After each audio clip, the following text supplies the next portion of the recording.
और जब भी आप कहते हैं ऑल रिलीजन आर सेम या मज़हब और धर्म सब बराबर हैं, तो असल में आप उन सब का अपमान कर रहे हैं। हेलो दोस्तों, आज मैंने एक यूट्यूब पर वीडियो देखा है जिसमें एक्स मुस्लिम स्पार्टेकस और गालिब कमाल बात कर रहे हैं कि अगर दुनिया में इस्लाम ना होता, वीडियो का नाम भी यही है, अ वर्ल्ड विदाउट इस्लाम। अगर दुनिया में इस्लाम ना होता तो दुनिया के इतिहास पर क्या फ़र्क पड़ता और आज दुनिया कैसी होती। पहले तो मैं उनको बधाई देना चाहूँगा कि उन्होंने काफ़ी अच्छा वीडियो बनाया है। देखिए, दुनिया में लड़ाई तो बिल्कुल हमेशा से रही है और आगे भी रहेगी, इसमें कोई शक नहीं है। अगर आप ढंग से इतिहास को उठाकर देखें तो कोई भी 50 साल का समय भी आपको ऐसा नहीं मिलेगा जब दुनिया में कोई ना कोई बड़ा युद्ध ना चल रहा हो। तो युद्ध तो दुनिया की सच्चाई है, ये हमेशा रहेगी। लेकिन अब इसमें हमें बात करनी थी कि इसमें इस्लाम ने क्या जोड़ा या इस्लाम के होने ना होने से क्या फ़र्क पड़ता। इस्लाम के बारे में जब भी आप बात कर रहे हो ना, तो आप उसको एक फ्रेमवर्क में जोड़ के देखिए। ये एक पूरा अब्राहमिक फ्रेमवर्क है। मैं आपको बताता हूँ कैसे। अब्राहमिक मज़हब जो हैं वो दुनिया में 3 माने जाते हैं, यहूदी, ईसाई और मुस्लिम। लेकिन मेरा ये कहना है कि अब्राहमिक मज़हब जो हैं दुनिया में 3 नहीं है, 4 हैं अभी। चौथा जो अब्राहमिक धर्म है वो अब आ चुका है कम्युनिज़्म। जो कम्युनिस्ट लोग हैं सभी देशों में, वो भी एक तरह का अब्राहमिक धर्म ही है। और 5वां अब जो उसमें नया जुड़ रहा है वो है एथिस्ट लोग, जो कि अपने आप को नास्तिक कहते हैं कि हम कोई धर्म नहीं मानते।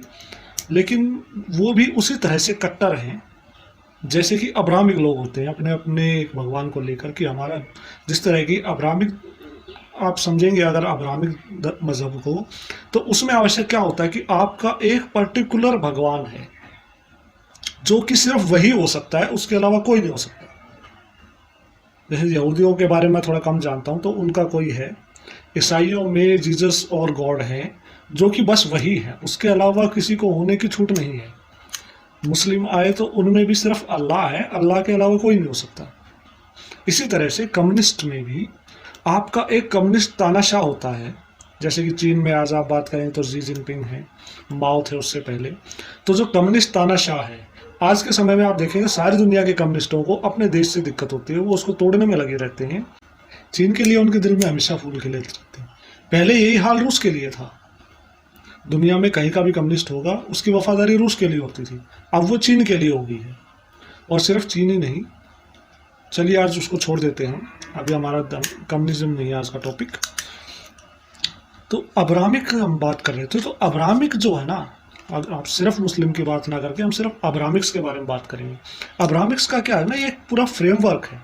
और जो भारतीय धर्म है, जिसे हम हिंदू, जैन, बौद्ध, सिख वगैरह कहते हैं, ये सब धर्म हैं, तो इनका एक पूरा अलग फ्रेमवर्क है। जैसे कि हमारे राजीव मल्होत्रा जी कहते हैं कि दोनों का अलग अलग फ्रेमवर्क है। हमें किसी भी चीज़ को समझना है तो हमें फ्रेमवर्क से समझना पड़ेगा।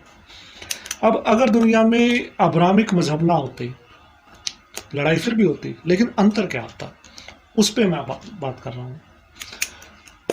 तो अब्राहमिक धर्म से पहले भी लड़ाइयाँ होती रहती थी, राजा एक दूसरे पर हमला करते थे, क्षेत्र को जीत लेते थे, लेकिन आम जनता को इतना नहीं मारा जाता था। भारत में हम बात करें तो यहाँ तो आम जनता को कभी छुआ ही नहीं जाता था। सिर्फ सेनाएं युद्ध करती थी और सिर्फ घोषणा कर दी जाती थी कि आज के बाद से इस क्षेत्र का राजा ये होगा। लेकिन अरब देशों में और पश्चिम में भी, यूरोपियन देशों में सेना के जीतने के बाद लूटपाट करना आम बात थी। लेकिन फिर भी आप स्थानीय लोगों को कभी मारकर ख़त्म नहीं कर देते थे।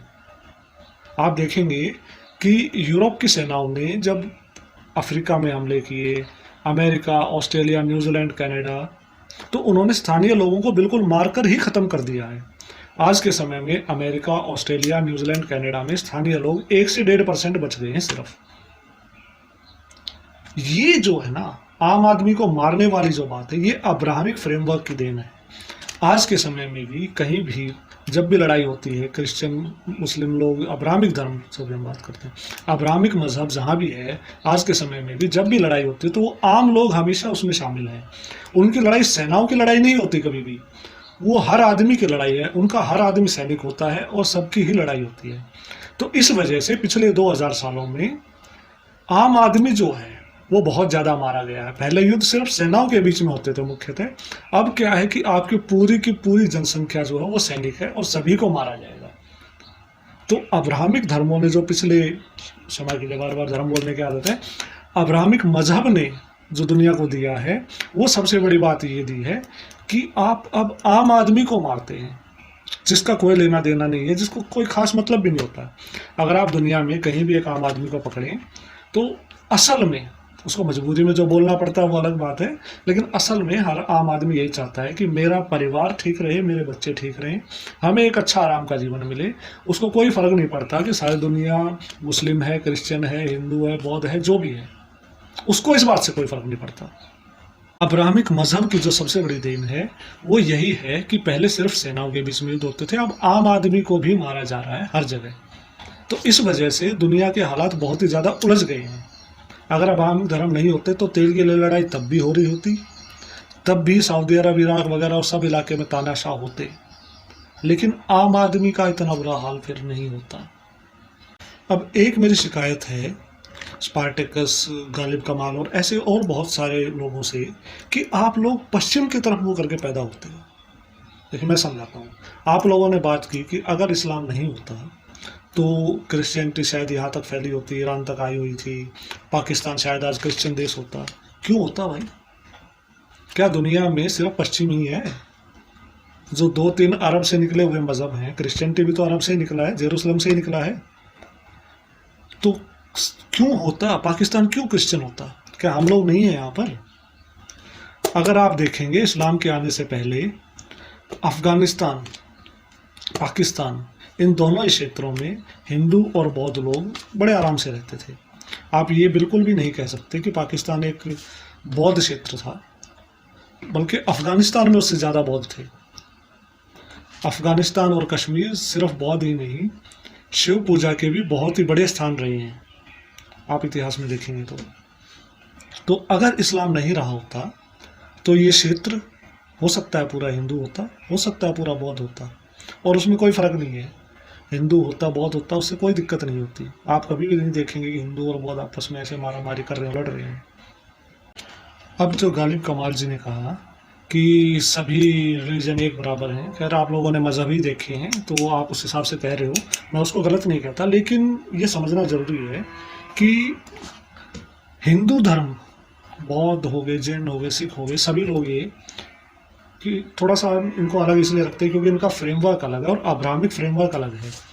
मैं उसकी थोड़े से अंतर आपको समझाना चाहूँगा। ये बिल्कुल ही अलग है, आप बिल्कुल नहीं कह सकते और रिलीजन आर सेम या सभी धर्म बराबर है। अगर हम सबको धर्म मान लें तो सब बराबर नहीं है, दोनों सब बिल्कुल अलग अलग हैं। देखिए मैं आपको बताता हूँ कारण क्या है, सबसे बड़ा फ़र्क आप समझिए। आपके उदाहरण से समझाता हूँ क्योंकि आप लोग पश्चिम की तरफ ही देखना पसंद करते हो। पहले यहूदी आए, यहूदी उस क्षेत्र में फैले हुए थे, उसके बाद क्रिश्चियन आए। तो मज़हब का नियम है कि आपका एक पहले पैगंबर होना ज़रूरी है, एक किताब होनी ज़रूरी है। अब जीसस आ गए तो पुराने वाले को कैंसिल कर दिया, भाई यहूदियों को मारो, वो तो पागल है, वो तो अब दुश्मन हो गए, तो उनको मारा मारी शुरू कर दी। 1400-1500 साल यही चलता रहा, यहूदियों को मारा और जहाँ भी गए सबको मारते रहे। उसके बाद इस्लाम आता है। इस्लाम का जिक्र, आप इस्लाम की बुराई भी करते हो तब भी ईसाई धर्म या ईसाई मज़हब के बात किए बिना वो कभी भी सही नहीं है, क्योंकि इस्लाम जो है वो ईसाई का ही एक बदला हुआ रूप है। जो क्रिश्चियनिटी थी उसी का और थोड़ा सा रेगिस्तानी रूप जो है वो इस्लाम है। अगर आप इनको पढ़ेंगे, जो भी विद्वान लोग हैं, तो उनकी बातों से हमेशा मुझे यही समझ में आया है कि ईसाई मज़हब में थोड़े से अरबी रिवाजों को डाल दिया गया, अरबी भाषा डाल दी गई, वो इस्लाम बन गया है।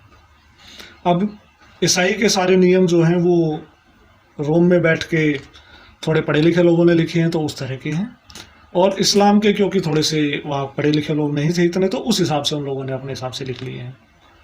लेकिन आप देखेंगे तो मूल रूप से दोनों के दोनों एक जैसे ही हैं। अब धर्म उसमें अलग क्यों आते हैं? धर्म का आप देखेंगे बिल्कुल फ्रेमवर्क ही अलग है। सबसे पहले हम जो पुराना इसमें कहते हैं सनातन धर्म या हिंदू धर्म को कहते हैं कि वो पहले से है। जैन भी हैं, उनके ऊपर मैं अभी नहीं जाऊंगा। बहुत सब लोग क्योंकि इतिहास जानते हैं, भगवान बुद्ध आए, उनके बहुत सारे अनुयायी हुए, लेकिन उन्होंने कभी भी ये नहीं कहा कि मैं एक नया धर्म बना रहा हूँ या हिंदू लोग जो बुरे हैं आप उनको निपटा दो। कभी नहीं कहा। 10 सिख गुरु हुए, वो तो अभी का इतिहास है। किसी भी गुरु ने कभी नहीं कहा कि मैं एक नया धर्म बना रहा हूं। कभी उन्होंने ये नहीं कहा कि मेरे से पहले जो यहाँ पर हिंदू, बौद्ध, जैन रह रहे हैं, ये सब बुरे लोग हैं, इनको मार दो, मैं जो कह रहा हूँ वो सही है। कभी भी नहीं कहा। तो इसलिए ये कहना बिल्कुल ही गलत है कि सब मज़हब बराबर है या धर्म और मज़हब बराबर है। धर्म और मज़हब दोनों में बहुत ही ज़्यादा फ़र्क है, इनको आप समझ ही नहीं सकते। ये ऐसा ही है क्योंकि आप लोगों को समझने में इसलिए दिक्कत आती है कि ये इतना बड़ा फ़र्क है। जैसे आपकी उर्दू और जर्मन हो गई, जर्मन वाले को उर्दू समझ नहीं आती, उर्दू वाले को जर्मन समझ नहीं आती। जैसे हम लोगों को ये समझ में नहीं आता कि क्रिश्चियन और मुस्लिम हमें क्यों ख़त्म करना चाह रहे हैं, ऐसे ही उन लोगों को ये समझ में नहीं आता कि हिंदू, बौद्ध, सिख लोग जो हैं वो हमें क्यों नहीं ख़त्म करना चाहते। वो तो समझते हैं कि हमारी तरह ही है, ये भी हमें ख़त्म करना चाहते हैं, लेकिन नहीं है। हमें कोई फ़र्क नहीं पड़ता भाई, आप किस नाम से भगवान की पूजा कर रहे हो, हमें क्या फ़र्क पड़ता है। सेकुलरिज्म हिंदू की तरफ से आप समझें तो इस तरह की फालतू सी बात है कि नौकरी देने से पहले कि हम किसी से पूछते हैं कि हाँ भाई बता, तो भगवान राम की पूजा करता है, कृष्ण की पूजा करता है। हम तो ऐसा कभी सोच ही नहीं सकते। आप किसी भी भगवान की पूजा करो, वो आपका और आपके भगवान के बीच का मामला है। जैसे स्पार्टकस जी ने बताया कि आप मंदिर जाओ या ना जाओ, किसी को फर्क नहीं पड़ता। मैं खुद अपने जीवन में कई साल तक कभी मंदिर नहीं जाता था, मर्जी है। तो हमारे लिए कोई ऐसे बंधन नहीं होते यहाँ पर।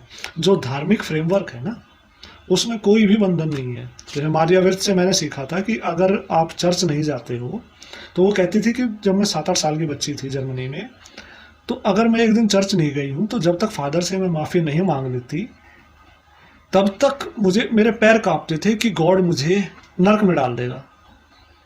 इस तरह का यहाँ कोई हिसाब किताब ही नहीं है। आप जिस नाम से चाहो, जिस रूप में चाहो भगवान की पूजा कर सकते हो, उससे किसी का कोई लेना देना नहीं है। आप पूजा करो तो किसी का कोई लेना देना नहीं है, आप पूजा नहीं करो तो भी किसी का कोई लेना देना नहीं है। लोग केवल आपको अपने समझ के हिसाब से सलाह दे सकते हैं।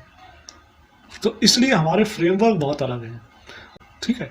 लेकिन आप उस फ्रेमवर्क का अंतर समझिए कि हिंदू धर्म या बौद्ध, जैन, सिख, आप इन सभी को जब धर्म आ जाते हैं, उन सबको आप मजहब वाली कैटेगरी में नहीं रख सकते।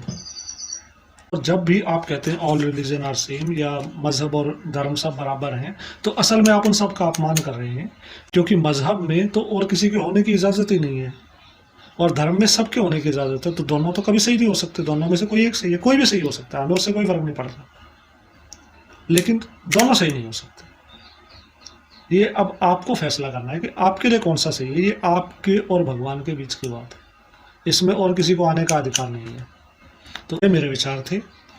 अपने विचार भी आप मुझे कमेंट्स में ज़रूर बताइए। जय श्री राम।